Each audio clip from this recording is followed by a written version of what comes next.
যা কখনো মানুষকে ঘুমাতে দেয় না, সেই অপারগতাগুলো আমাদের তিলে তিলে ধ্বংস করে দেয়, আমাদের খাওয়ার রুচি কমিয়ে দেয়, আমাদের ঘুম নষ্ট করে দেয়, আমরা হারিয়ে যাই বিষাদ সমুদ্রে।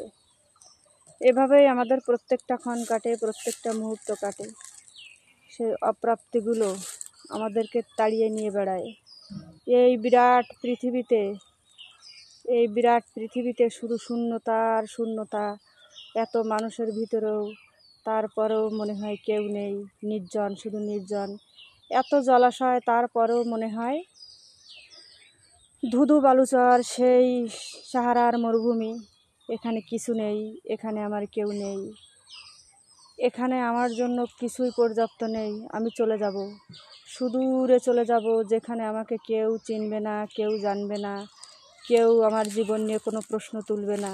কিন্তু হায়, কোথায় সে জীবন, কোথায় সে দিন, কোথায় সেই ঠিকানা? আমরা কেউ জানি না, কখনো জানি না আমাদেরকে কোথায় যেতে হবে। শুধু আমরা জানি আমাদেরকে ছেড়ে যেতে হবে, আমাদেরকে কিছু করতে হবে। কিন্তু কি করতে হবে, কোথায় যাব, কি করব, আর কার কাছেই বা যাব, কার কাছে গিয়েই বা মনের ব্যথা জুড়াবো, সেটা আমরা কেউ জানি না। একটা উপন্যাস পড়েছিলাম, এস বাপ্পি উপন্যাসটার লেখক।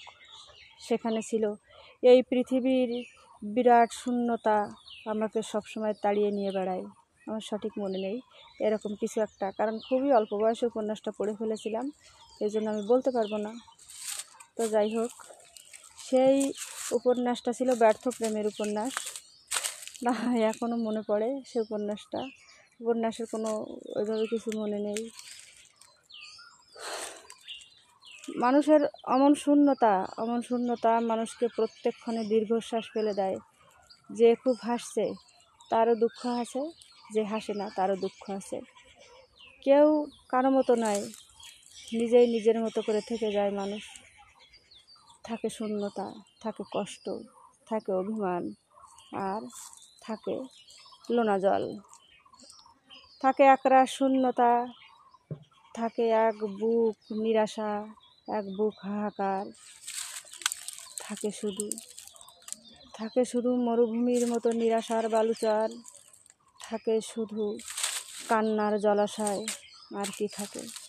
আর থাকে ব্যর্থতার গ্লানি, পরাজয়ের গ্লানি। মানুষ না পরাজয়কে ভয় পায় না, ভয় পায় ব্যর্থতা, অপূর্ণতা, অপর্যাপ্ততা। মানুষ এগুলো থেকে কখনো মুক্তি পেতে পারে না। এই শূন্যতা আমাদেরকে প্রত্যেকটা মুহূর্তে তাড়িয়ে নিয়ে বেড়ায়, প্রত্যেকটা মুহূর্তে আমাকে অস্থির করে তোলে আমাদের সবাইকে।